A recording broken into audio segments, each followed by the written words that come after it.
Hey, welcome to my channel here at Michelle Huerta Art.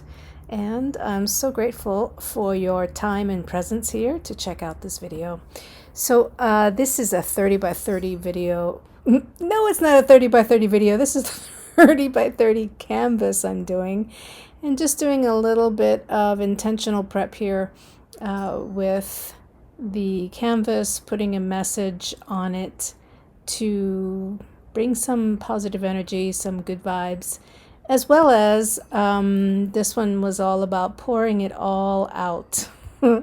So sorry for the things being a little backwards here. I'm not a camera person. I am an artist and coach. So bear with me with things being upside down or if there's any sort of just weird tech stuff. Anyway, yeah, so playing here with some symbols I want to infuse into this pour. And a little bit of, those are fire. They don't look like it, but I wanted some fire energy in here. You can see the pentacle, the heart, and there was some water above it with pour it all out. And just playing around here, setting some intentions and prayers into the canvas. So this is, I got these fun cups. You can't see it in the video, but they're these 32 ounce. They've got really cute like dabbing, if you know what that is, unicorns on them. And it was a party store, so I picked up a bunch of them to be able to use in pouring because they have 32 ounces. So that's fantastic. So I'm probably going to speed up the layering of this cup here for you, but I wanted to kind of just go through a couple of the colors. Now that's a permanent violet, golden permanent violet dark. Everything is mixed with Liquitex gloss medium, as well as a little bit of GAC, a dash of it, and some Floetrol, and then the colors. So there we have the Deco Art gold. And some Paynes Gray. That's a Liquitex Paynes Gray that is also mixed in with, it's got a little bit of some royal blue just to lighten it up a little bit. Some more gold. That is Artist Loft Violet. And next color is some Pearl Aqua, which is also an Artist Loft color. And this is a white that actually is Amsterdam Interference Blue that has got a little bit of blue, Satin Enamels in it. Sorry, I'm trying to catch up here with myself. So that last one was Dragon Flash, which was a Deco Arts. And then here we've got some I think that's a Marte Magenta. Putting a little bit more of the Dragon. No, that was Permanent Violet Dark. I'm waiting for that next color. Sorry, it's a little bit off camera. A little more Paynes Gray. There is also in here a Prism pour that I have not grabbed that is next to that white. There's the white with the little bit of interference and satin enamels in it. Oh, and now I'm grabbing it. Okay, so that is a Prism pour. It is a really sparkly magenta. I don't know what the exact name of it is, but anyway, so I'm now going to speed things up so we can get through the rest of this cup.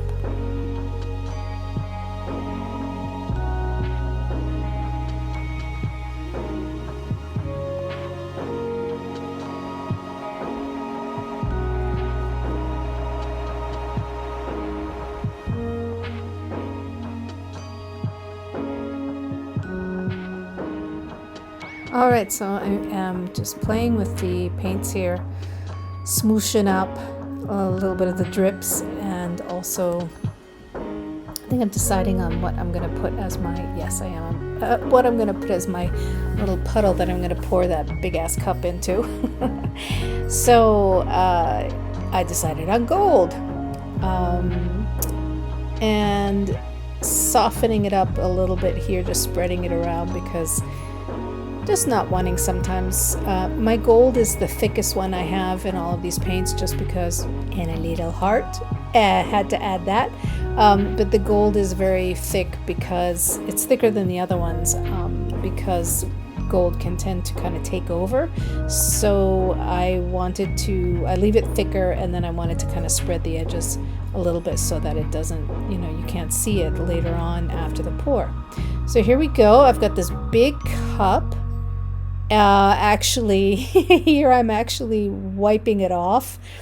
I have made that mistake so many times where I've had some big ass cup and I have dropped it because it has had drips on the sides, and have needed to clean it up a little bit so that I don't do that again. So that's what I'm doing here. And here we go. I'm going to grab the cup and we're going to start pouring. So this is a straight pour, and thumbs up. Here we go. It is a larger cup, as 32 ounces, so I needed to, when sometimes if you have a bigger cup, you don't have as much space to be able to get close at first, because getting close can cause the fingerlings and then different things of that sort. But with a big 32 ounce cup, and also the paint was kind of going over and sticking to the side of the lip here, so I poured it pretty fast. Catching it. I think I stuck my finger in it as well there for a sec. I wish I could get a little bit closer here. I am not a camera person. I think I've probably already mentioned that. So I don't know how to zoom in on my little software here to edit these videos. So I'm just going to let this one be as it is. I will learn how to do some more, or hire somebody who can do these things for me. Okay, and now I don't know what I'm doing. I'm messing around off camera. Okay, so I'm next going to be okay, yes, that's what I was doing. I was grabbing some flow extender. Flow extender is the scraped leftovers of other pours that I'm going to be using to put around as kind of a extra barrier. Well, it's not really a barrier. It's connects with the pour that I put down, and then gives you some extra space to move the paint. I'm going to add, if I remember, with this piece, there's going to be a couple different flow extenders. I did use enough paint, but because it's really thick, I want to make sure that we're going to be able to spread this one. So there's one flow extender, and I'm actually going to now speed things up for you as I add the next bit.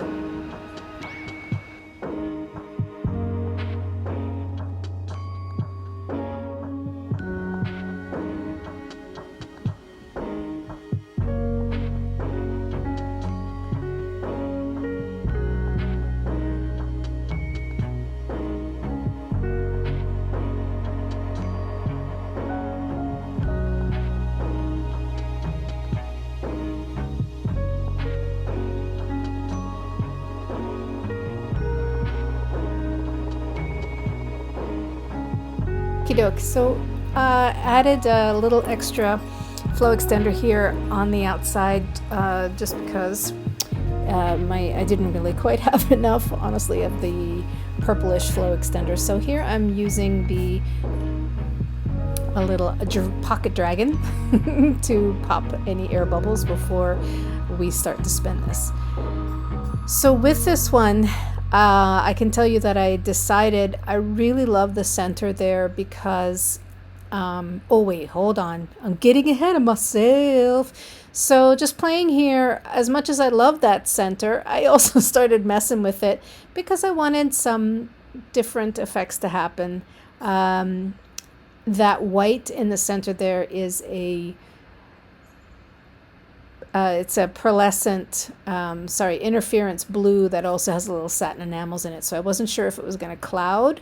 That satin enamels can tend to do with white, or if we're going to end up with a blue sheen because it's got it's an Amsterdam blue interference white. So I wanted to play around with the layers there a bit and moving the paints out of the way so I can start tilting. So kind of getting the gist of things here, deciding what I'm doing. I'm doing a little bit of movement here just to see where the weight of the paint is. And this is kind of like that assessment moment. There are many assessment moments in fluid art, but I'm kind of like, what am I going to do here? So I believe I am off camera and I'm going to grab one of my spinners. Which, whoa, you look at I lifted it up. Yeah, flow. It happened. Now this was a little bit of a challenge here because this particular canvas has a bar, a wood bar, because it's a 30 by 30, so I had to really balance it here on the cake spinner. I did not use any tape. I'm completely risque here, hoping that it's not going to go flying off.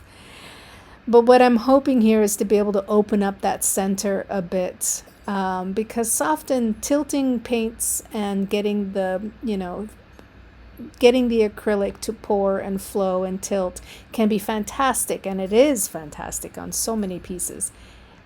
And it can also sometimes really change the composition because obviously you're stretching the paintings.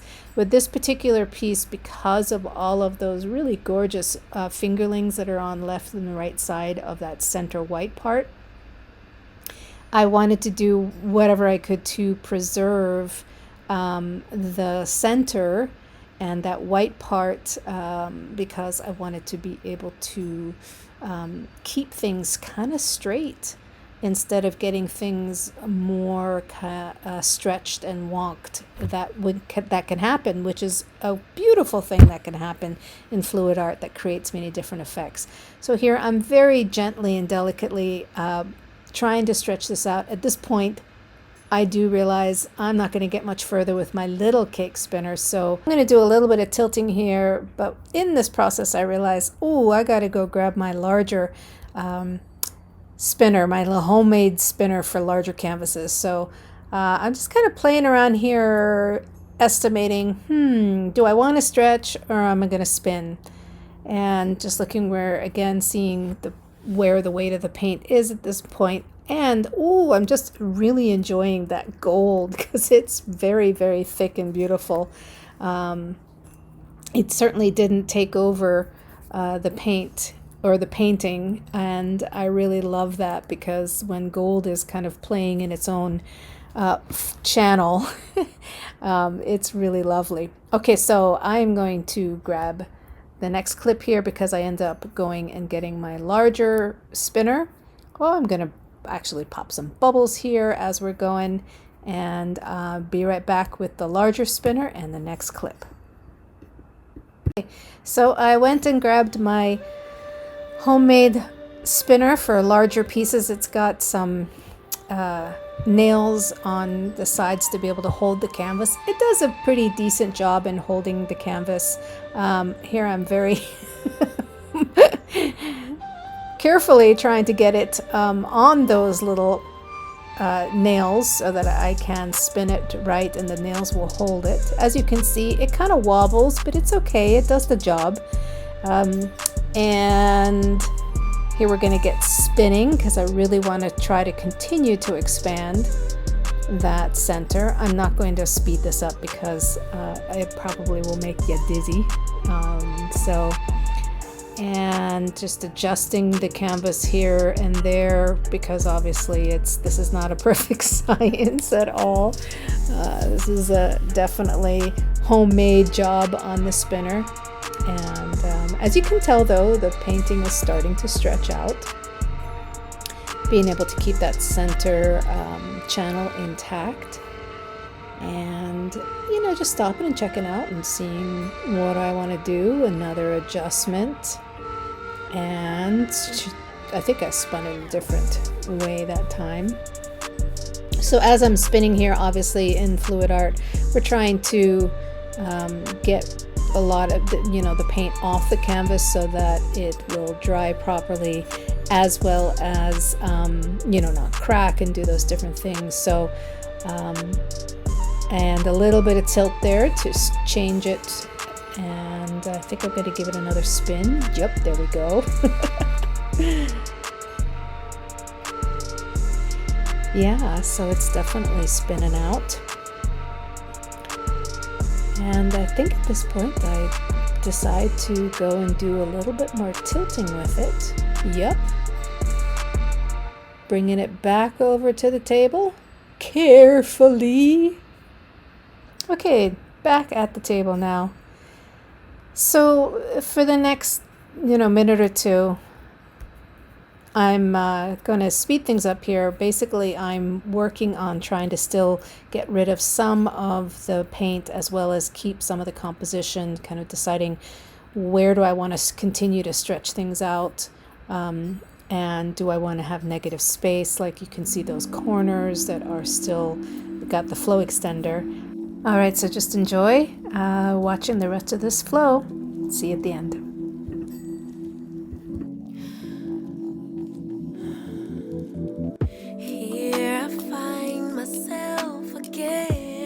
Traveling only in my head, from the past to future play, more change, yeah. My emotions are valid, but the goal is not to be triggered every time. Never mind, it's just life. It's okay for my sanity perfect peace, and I'll forever and always be here, present. I am enough as I am. I am fully equipped. Even when the tide and the current start to shift, I am adaptable. I am adaptable. Let it go, let it go, let it go, let it go. It's safe for me to be grounded in the present moment. The balance between problem solving and the universe working itself out. All that I have is all that I need. But to actualize it, I can't doubt, no doubt. My emotions are valid, but the goal is not to be triggered every time. Never mind, it's just life. It's okay for my sanity. I choose peace and I'll forever and always be here, present. I am enough as I am. I am fully equipped. Even when the tide and the current start to shift, I am adaptable. I am adaptable. Let it go, let it go, let it go, let it go. It's safe for me to be grounded in the present moment. I honor God when I honor me. I honor God when I honor you. You honor God when you honor me. All right, so we poured it all out. And did a bit of spinning. Sorry, I'm talking and cleaning up the edges here as well. Did some spinning on a few different spinners. And here is this piece. It's a 30 by 30. And I usually don't leave things like right smack in the center because that's, for the brain and for composition, it can be a little bit, let me pan out. It can be a little bit too eye gravitating. But for this piece, it felt really appropriate because it has such a emerging, oh, look at my hands, such an emerging kind of feeling.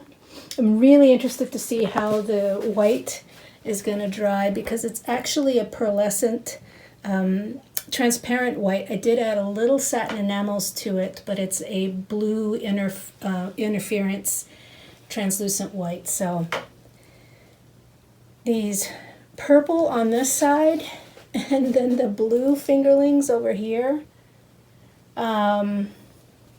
I'm so fascinated by how we've got purple on one side and blue on the other. And of course the permanent violet dark there is going to be really cool. I know, because I love this color, when it dries, because it's going to really deepen into a very lovely deep plum.